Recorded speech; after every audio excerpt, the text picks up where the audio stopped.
two tomato plants. Same soil, same sun, same water. One of them got a solution that cost less than $1.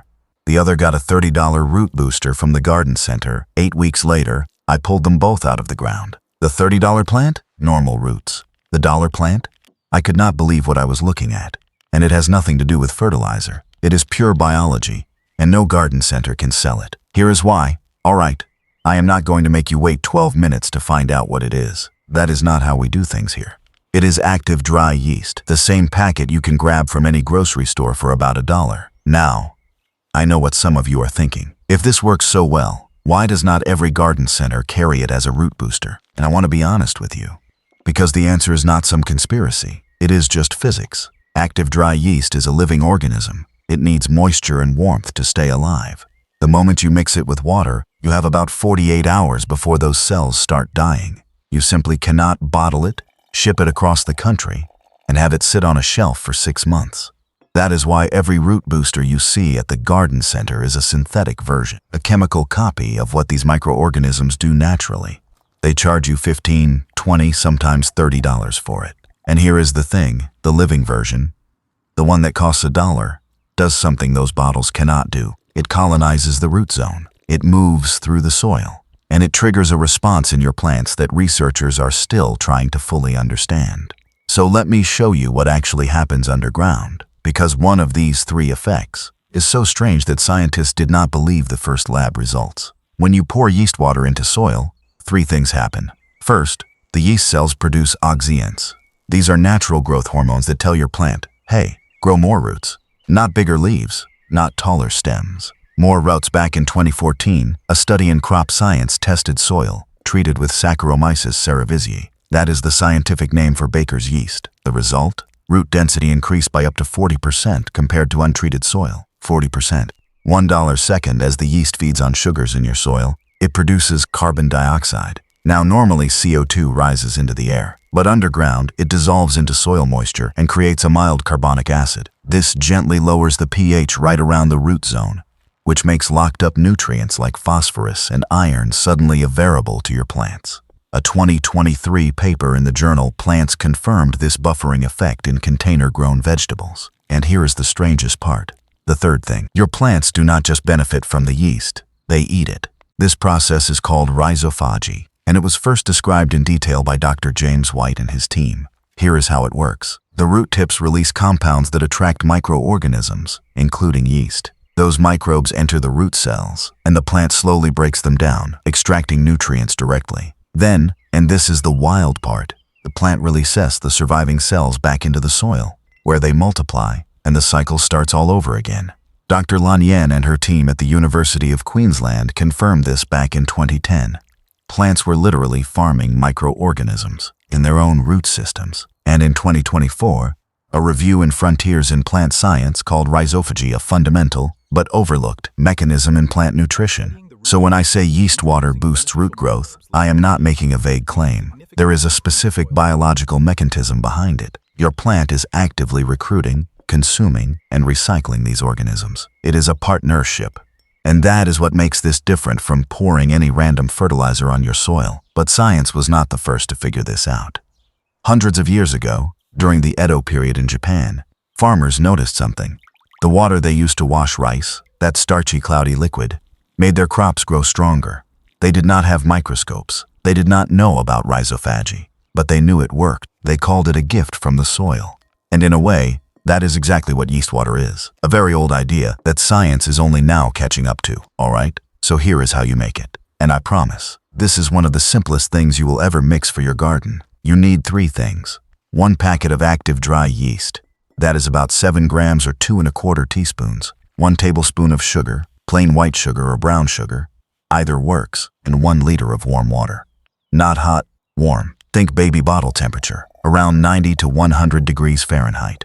If the water is too hot, you will kill the yeast before it even gets started. 1.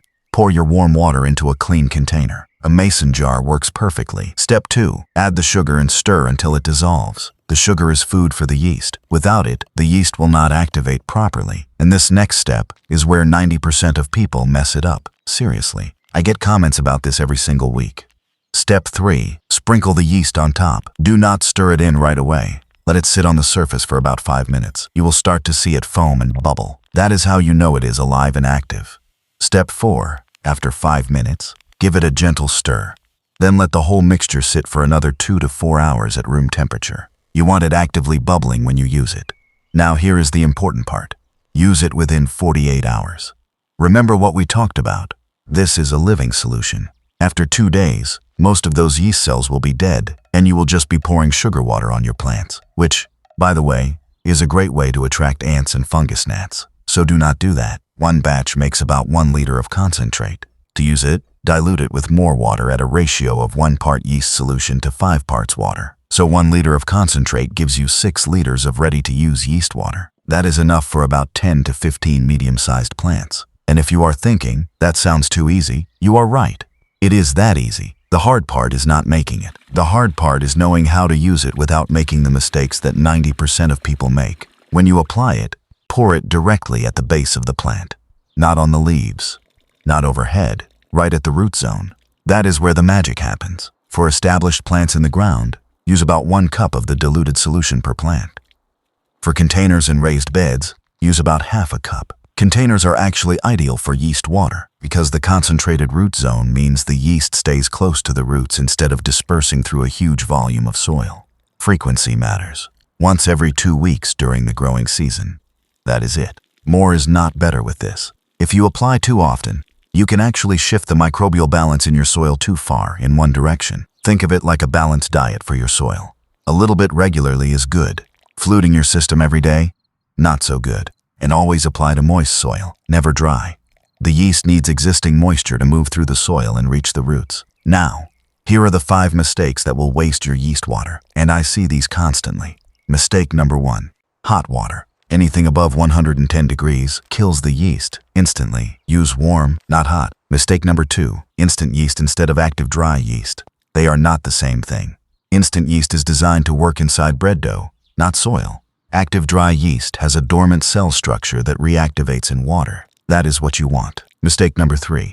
Storing the solution. I see people mixing a big batch on Sunday and using it all week. By Wednesday, it is dead.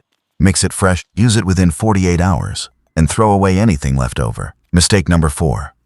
Applying to dry soil, the yeast cells need moisture to travel to the roots. If you pour it on bone-dry soil, it just sits on the surface and dies. Water your plants first, wait 30 minutes. Then apply the yeast solution. And mistake number 5. Expecting overnight results. This is probably the most important one. Let me be honest with you. You are not going to see a difference in 1 week. You are probably not going to see a difference in 2 weeks. The changes happen underground, where you cannot see them.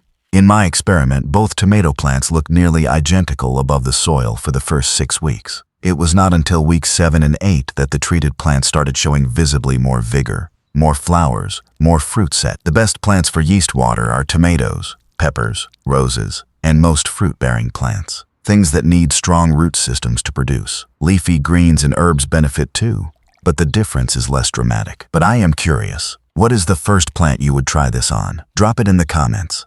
I read every single one, so be patient, trust the process, and give it at least 2 months before you judge the results. So, remember those 2 tomato plants from the beginning? After 8 weeks, the one that got plain water had a normal, healthy root system. Nothing wrong with it. But the one that got the $1 yeast solution, the roots were dense, thick white clusters filling the entire pot. In my experiment, the treated roots were nearly twice as dense. The kind of root system that makes a plant resilient, productive, and strong. Same soil, same sun. $1 difference. You do not need to take my word for it. You do not need to buy an expensive product. You need 2 plants, a packet of yeast, and 8 weeks. Run the experiment yourself. See what happens underground. Every week, I test one method like this, so you do not have to waste your time or money figuring it out yourself. If that sounds useful, the subscribe button is right here. Now, yeast water handles what happens below the soil, but there is something just as cheap that handles everything above it,